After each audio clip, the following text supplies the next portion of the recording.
Selamat pagi Bu Popi dan teman-teman, saya Berliana Yusuf, NRP 170218007. Dan saya Adiola Angela, NRP 170218010.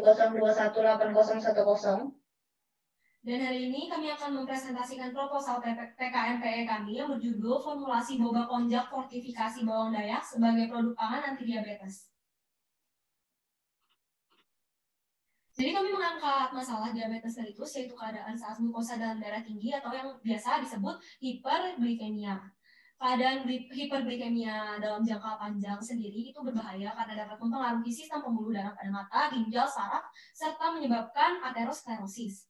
Prevalensi penyakit diabetes mellitus di Indonesia sendiri itu cukup tinggi, yaitu sekitar 7,6 juta orang pada tahun 2013, 10,7 juta orang pada tahun 2020, dan diperkirakan pada tahun 2030 mencapai 13,7 juta orang dan 16,6 juta orang pada tahun 2045. Beberapa hal yang bisa dilakukan untuk mengurangi dampak penyakit ini adalah dengan cara mengubah gaya hidup menjadi lebih aktif dan berolahraga teratur, serta mengatur pola makan dengan memakan makanan yang rendah indeks glikemik, tinggi serat, rendah gula, dan juga membatasi kalori secara keseluruhan. Nah, siapa sih dari kita yang nggak tahu minuman boba? Kita semua pasti udah tahu kan sama minuman ini, dan sebagian besar dari kita bahkan mungkin udah pernah mencobanya. Jadi dari data yang diperoleh dari Grab, rata-rata orang Indonesia itu mengonsumsi 3 cup boba per bulan.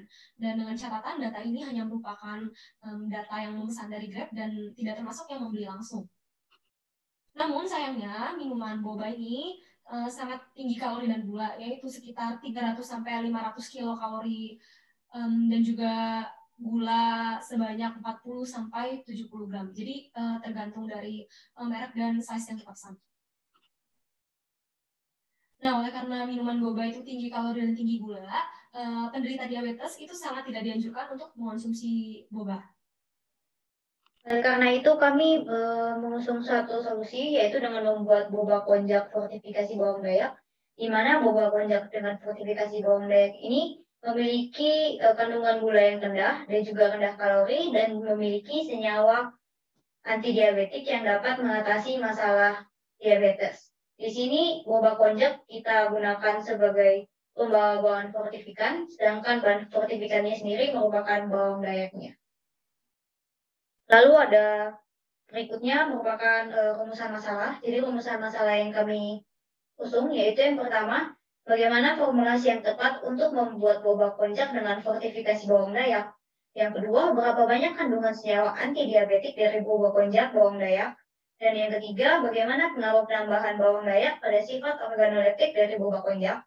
Lalu berikutnya adalah tujuan penelitian. Di sini kami juga memiliki 3 tujuan penelitian, yaitu yang pertama, menetapkan formulasi boba konjak sebagai substitusi tapioka dengan fortifikasi bawang dayak. Yang kedua, mengetahui kandungan antidiabetik pada boba konjak bawang dayak. Dan yang ketiga adalah mengetahui sifat organoleptik dari boba konjak dengan bawang dayak.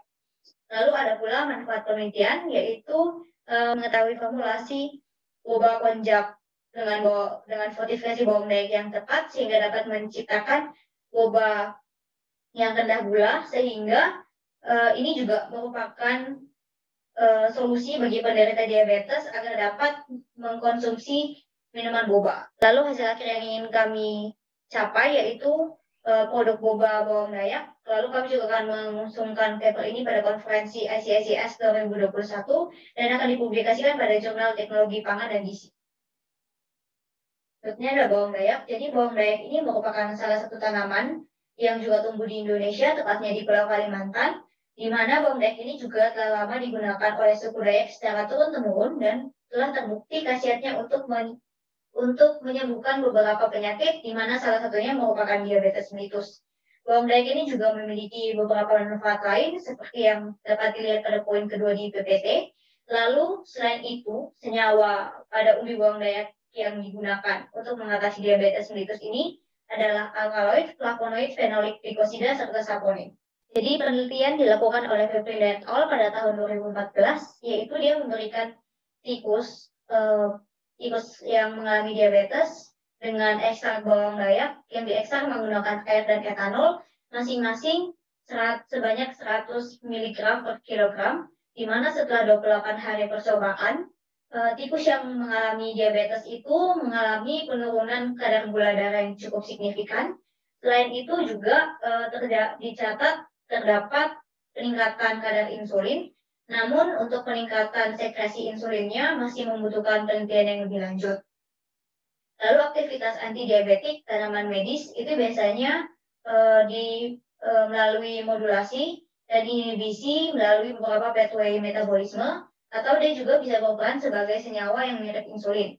Lalu ada juga penelitian yang dilakukan oleh Iyama et al. Pada tahun 2011, yaitu ekstrak bawang dayak itu memiliki aktivitas sebagai inhibitor alfa glukosidase, di mana enzim alfa glukosidase ini berperan sebagai pengurai polisakarida menjadi monosakarida di saluran pencernaan, sehingga kadar gula darah yang masuk itu juga dapat terkontrol. Berikutnya akan dijelaskan mengenai tanaman konjak. Jadi tanaman konjak atau biasa disebut porang atau iles-iles merupakan bahan pangan yang dibudidaya di beberapa daerah di Indonesia. Dan tanaman porang ini itu telah diekspor ke Jepang, Cina, Vietnam, dan Australia. Konjak sendiri itu mengandung konjak glukomanan sampai dengan 40%. Nah, jadi apa sih glukomanan ini? Jadi glukomanan ini merupakan serat pangan larut air yang memiliki beberapa manfaat kesehatan, antara lain untuk meningkatkan sensitivitas insulin pada penderita diabetes tipe 2, dan juga dia bisa membantu kenyang lebih lama karena sifatnya yang sangat bulky, dan juga memperlambat kenaikan glukosa dalam darah karena dicerna lambat di pencernaan. Next. Nah, kenapa kami memilih tepung konjak sebagai substitusi tepung tapioka? Pertama, tepung konjak sendiri itu merupakan bahan pangan yang rendah kalori, yaitu hanya sebesar 1 kilokalori per gram tepung konjak. Tepung konjak ini bisa rendah kalori karena dia itu kebanyakan mengandung serat pangan yang tidak dicerna dalam tubuh, dan juga kandungannya yang tinggi mati resisten.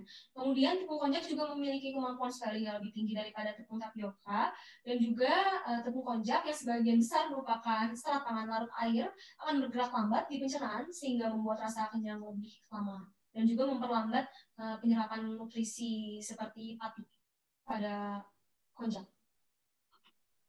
Kemudian untuk metode pembuatan bobanya sendiri itu terbagi menjadi dua, yaitu pembuatan tepung bawang dayak dan juga pembuatan boba konjak bawang dayak. Untuk metode pembuatan tepung bawang dayak itu mengikuti metode Wijayanti dan Hasyani dengan modifikasi, yaitu 100 gram bawang dayak dikupas, dipotong dengan slicer, dikeringkan dengan kabinet drying pada suhu 50 derajat selama 8 jam, dan kemudian di blender. Dan diayak dengan 60 mesh. Kemudian untuk pembuatan boba konjak bawang dayak sendiri itu tepung konjak dicampur dengan tepung bawang dayak dan stevia sebagai pemanis seperti pada tabel, diaduk rata, kemudian ditambahkan 600 ml air dingin dan diaduk sampai tekstur menjadi kental, lengket, dan padat. Adonan kemudian dibentuk menjadi bola-bola kecil dan ditambahkan tepung tapioka sebagai penyalut agar tidak lengket dan direbus selama 5 menit. Lalu selanjutnya adalah metode analisis untuk menentukan kualitas boba bawang dayak, di mana dilakukan pengujian proksimat organ dan organoleptik yang mengikuti protokol Pauline et al.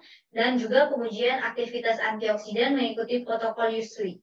Pengujian proksimat ini meliputi pengujian kadar protein kasar dengan metode JEDAL, lalu pengujian kadar abu dengan metode pengabuan kering, lalu pengujian kadar lemak kasar menggunakan metode ekstraksi coklat.